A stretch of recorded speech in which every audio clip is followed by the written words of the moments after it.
One thing when I first started making music is I would stick to keys like I absolutely had to. And very recently I created a chord progression where I just kind of ignored that, and it came out nicer than the times when I would be so rigid and stay to them. So I wanted to use this video as an opportunity to try that again and see what we can create when we're using the key as kind of a guide, but not something we're just going to stick to. First thing we're going to do is we're going to set the BPM to around 144. We're going to be doing this at like double speed, but we're laying all the drums and stuff slower, so it's really, we're doing like a 72 BPM sort of beat. Okay, so first thing I'm going to load up is the Splice instrument. I think this is like Labs now. I don't know, I saw something on here where it says it was basically the same thing, because there's just a nice piano we can use. And what we're going to do is we're going to have these going down by half notes. And what we're going to do is we're just going to create the chords like that. But these top line ones, we're going to keep these the same. And then I think all of these we're going to raise up and bring it down.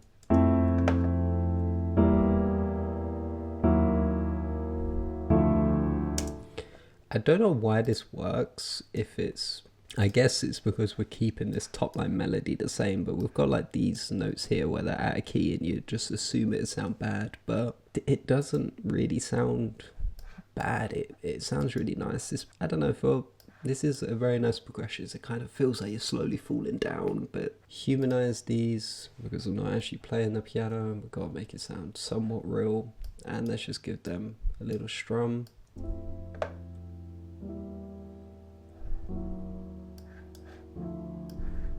And yeah, that's just going to be the main progression.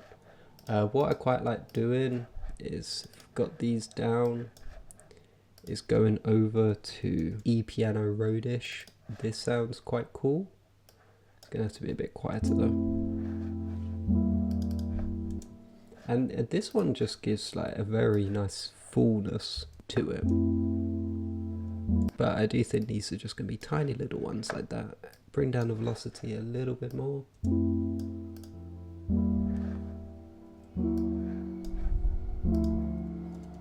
We're going to try and speed through this beat quickly, because I don't know, I feel like sometimes when you try to work fast, it can help a bit, you know, whilst I'm trying to build up Xenology, which takes ages. And yeah, let's just start the bass off as something fairly simple. I think we're just going to have this come along like this, and we're just going to be hitting the root notes. Okay, next, here's a really nice plugin, the BBC Symphony Orchestra.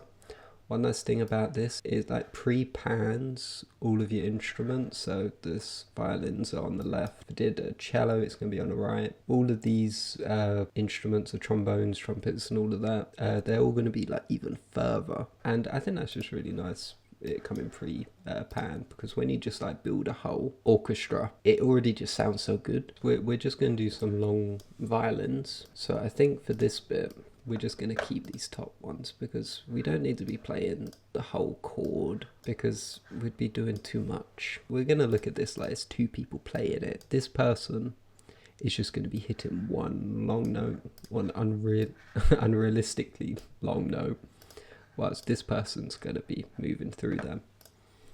I think to help with it, let's do this here as well.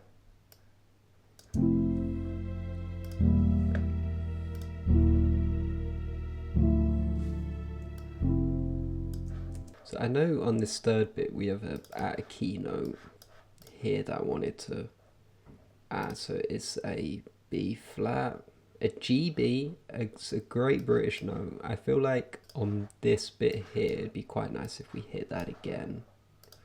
So is it, yeah, this note.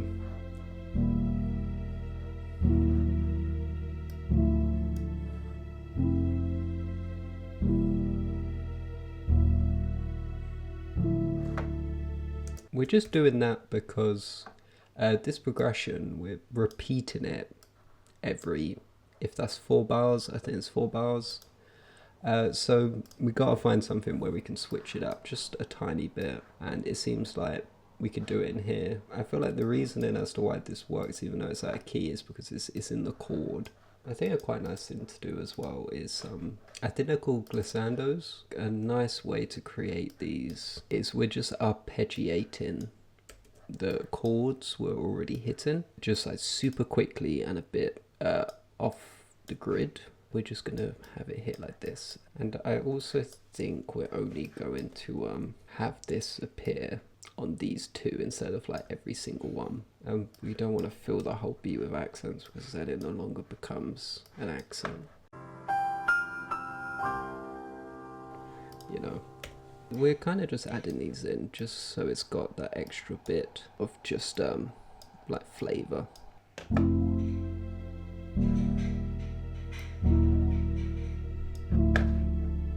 It's going to be very subtle, but sometimes subtlety is really nice when you're making music. You don't want people to hear every single element in the music on their first listen, because then it's just too obvious. Sometimes you want to hide things. And speaking of hiding things, this would be a perfect time to... Well, first we got to add some vinyl crackle, of course. This would be a perfect time to just find little effects, some chimes.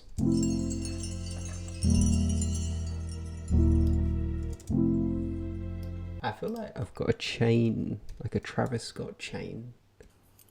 Yeah, this one. And we're just gonna have it quiet. An egg shake could work in here too. And we're just going to try and fill this bit up first with this sort of stuff before we even think about doing the drums. Like, this is exactly what I mean. And then I think the chimes we won't repeat, but these ones can just be like, we'll call this Foley. And these are just going to be hidden in the beat.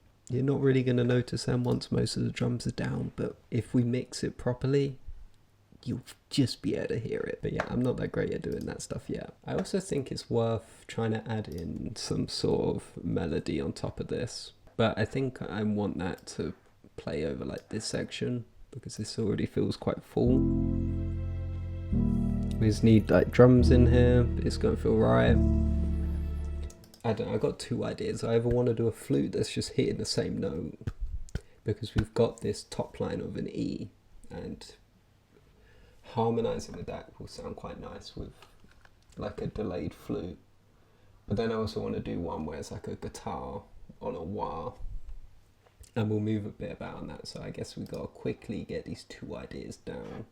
Let's try the flute one first, and for this I already know what I'm going to use. I'm going to give you some source right now. Xenology, and there is one called an ambience flute, I believe, and we just have it really quiet. And then I think every second one we bring down the velocity like that, just to make it more natural. And maybe we actually have this at the beginning. You hear that?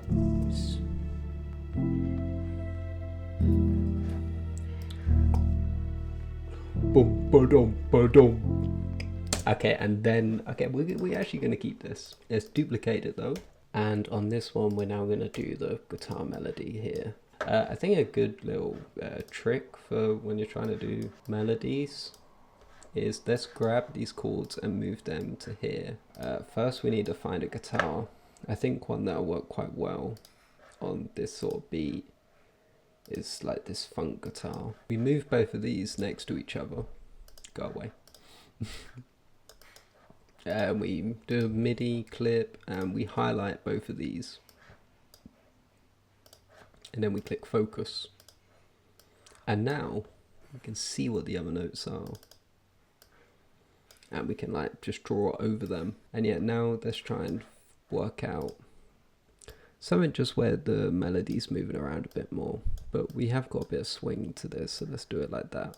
When you're just trying to get these melodies down, it's just don't overcomplicate it. So many of the greatest melodies that are out there and exist. They're usually like the most simple thing ever. And when you overdo something, you're not going to leave any space for someone to sing on it. It's funny how like that's the thing that I'm always trying to do. Like, I need to leave space for the artist. No one sings on these anyway. I just make them for myself. But I don't know. I guess it's useful. And then just down. Maybe just something as simple as that. Okay, this is swinging a bit too much. We gotta have some swing with this sort of stuff, because I hate making music that just sounds like a robot's made it. But it's still gotta have like a little bit of rhythm there. Otherwise, what are we doing?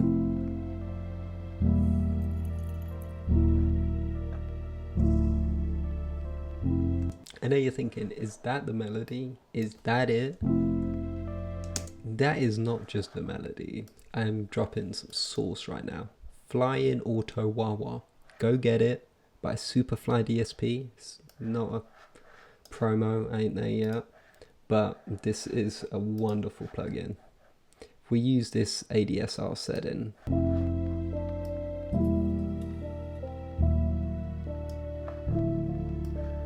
maybe I should spend more time finding a better preset rather than just clicking the first one that says funk and being like, yeah, that'll do. Or we could just add effects to it, because adding effects, it can lead you to such wonderful places, because you're really starting to get into the territory of completely original sounds.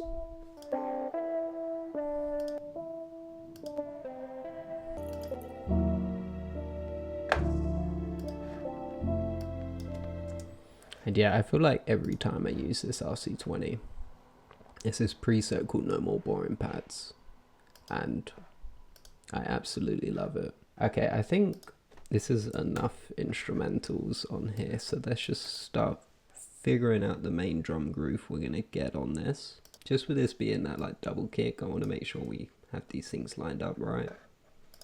Otherwise it will just sound a little bit off. And then this could just be a nice little accent thing to be put in there. And then one here as well, really low down. And yeah, we're just getting a little bit of a groove down. One thing that is crucial to doing this is we gotta swing all of these. Everyone is just gonna swing a bit more. Apart from these ones are gonna hit where they're gonna hit.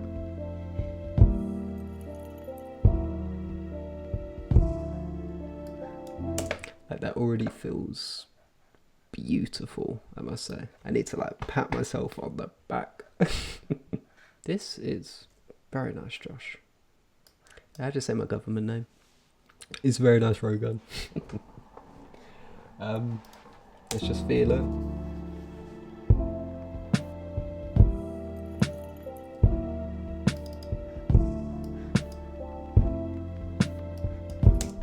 Okay, and then let's just also get some hats down. For hi-hats, I quite like using this dry session kit. I really need to get Addictive Drums. I think with my next paycheck, I'm gonna buy it. I think we're just gonna do a regular sort of two-step pattern like this. But on this first hit, let's do a ride. And then I think we need a hi-hat open here. And then I think the ride again. And I think this ride should just be super quiet. And I do think we need some sort of fill.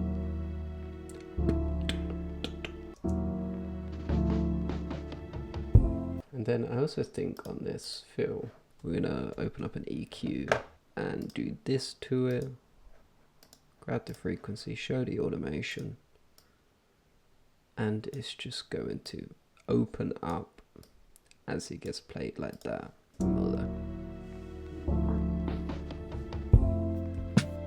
But yeah, I guess this is how the beat came out.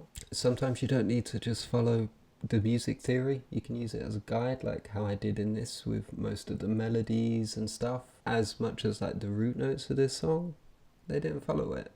And it still came out sounding cool. Anyway, thanks for watching. Keep on making music. You don't know how many people out there will be listening. And for the most part, it's not about the other people that are listening, it's I'm listening. I'm listening to this and I like it. But yeah, if you do happen to watch this, thank you very much. I appreciate it. If you have any feedback on what I'm doing, you're noticing anything, feel free to drop a comment. I always appreciate feedback on these things as someone who's always trying to get better at it. But I hope you enjoyed this, and here's the preview, and thank you.